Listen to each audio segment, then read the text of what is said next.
Assalamualaikum warahmatullahi wabarakatuh. Perkenalkan, nama saya Suci Agnes Fionita, NIM 19053098, konsentrasi Tata Niaga, Program Studi Pendidikan Ekonomi, Universitas Negeri Padang. Di sini saya akan memenuhi tugas dari mata kuliah Manajemen Pemasaran yang terdiri dari 4 soal. Saya akan menjawab soal nomor 1, yang dimana soal tersebut jelaskan kategori bauran jasa. Yang pertama ada barang berwujud murni. Biasanya penawaran utama dari barang berwujud ini seperti sabun, pasta gigi, ataupun garam. Biasanya tidak ada layanan jasa pada produksi ini. Yang kedua yaitu barang berwujud murni. Barang berwujud murni disertai dengan jasa. Biasanya penawaran utama pada barang ini disertai oleh jasa satu atau bisa lebih dari satu jasa. Yang ketiga yaitu hibrid atau hibrida, yang dimana penawaran barang dan jasa itu dilakukan dengan sama proporsinya. Misalnya seperti kayak ada restoran terkenal baik, jadi seseorang itu pergi ke sana karena layanan dan makanan tersebut baik. Yang keempat yaitu jasa utama dari barang atau jasa yang kecil. Jadi biasanya penawaran ini dilakukan pada jasa tambahan atau barang sebagai pengganti. Yang kelima yaitu jasa murni, yang dimana jasa tersebut dilakukan penawarannya secara murni, misalnya seperti jasa pijat, jasa psikoterapi, dan lain sebagainya.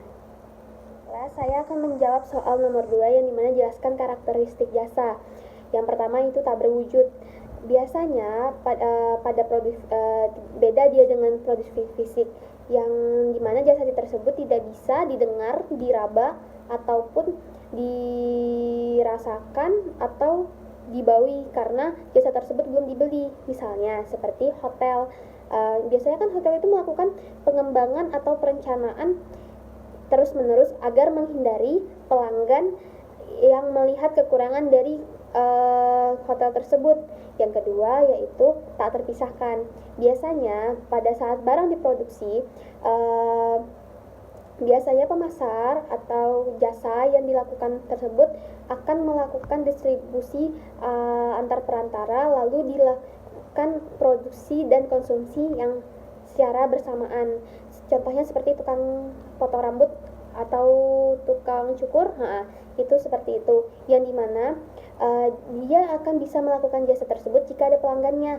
Kalau tidak ada pelanggannya, ia tidak bisa melakukan jasa tersebut. Yang ketiga itu ada variasi, yang dimana suatu kondisi jasa yang dilakukan harus bervariasi atau memiliki kayak kesan tersendiri, yang dimana contohnya itu seperti kayak dokter tersebut itu melakukan pelayanan terhadap pasien itu kan berbeda-beda, tapi beda lagi dengan dokter yang kurang empati.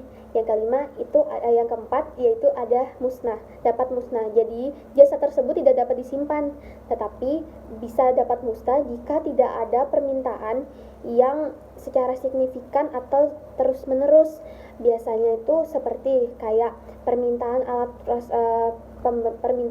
dalam pembuatan jasa alat transportasi. Biasanya itu akan bersifat berfluktuasi atau bakal musnah kan. Jadi alat transportasi itu bakal bisa musnah jika permintaannya itu dilakukan hanya untuk kayak kepentingan pada saat itu saja, atau tidak dilakukan jasa itu atau kepentingannya secara terus-menerus. Jadi hanya waktu itu saja gitu, tidak dilakukan secara terus-menerus. Saya akan mencoba menjawab soal nomor 3, yang dimana soal tersebut jelaskan 5 determinan kualitas jasa atau serkual. Yang pertama yaitu ada keandalan, yang dimana kemampuan untuk melakukan jasa dengan menjanjikan hasil yang andal dan akurat. Yang kedua yaitu responsivitas, yaitu kesediaan membantu pelanggan dan melayani dengan tepat waktu. Yang ketiga itu jaminan, yang dimana pengetahuan dan kesopanan terhadap karyawan serta kemampuan mereka untuk memberi kepercayaan dan keyakinan. Yang keempat yaitu adanya empati, yang dimana kemampuan untuk memperhatikan dan memberi perhatian pribadi kepada pelanggan. Yang kelima yaitu ada wujud memiliki personel dan bahan komunikasi.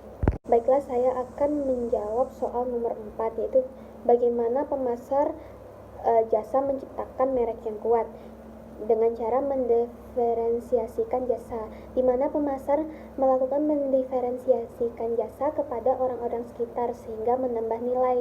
Lalu biasanya dengan cara tersebut akan timbul inovatif yang disebut dengan paket prima jasa. Dengan cara tersebut, dengan menciptakan merek yang kuat, biasanya akan melakukan promosi atau tawaran dari mulut ke mulut atau humas atau dengan pemasaran yang viral. Sekian dari saya untuk menjawab atau memenuhi tugas dari mata kuliah manajemen pemasaran. Mohon maaf jika ada kesalahan atau kata. Wabillahi taufiq wal hidayah. Wassalamualaikum warahmatullahi wabarakatuh.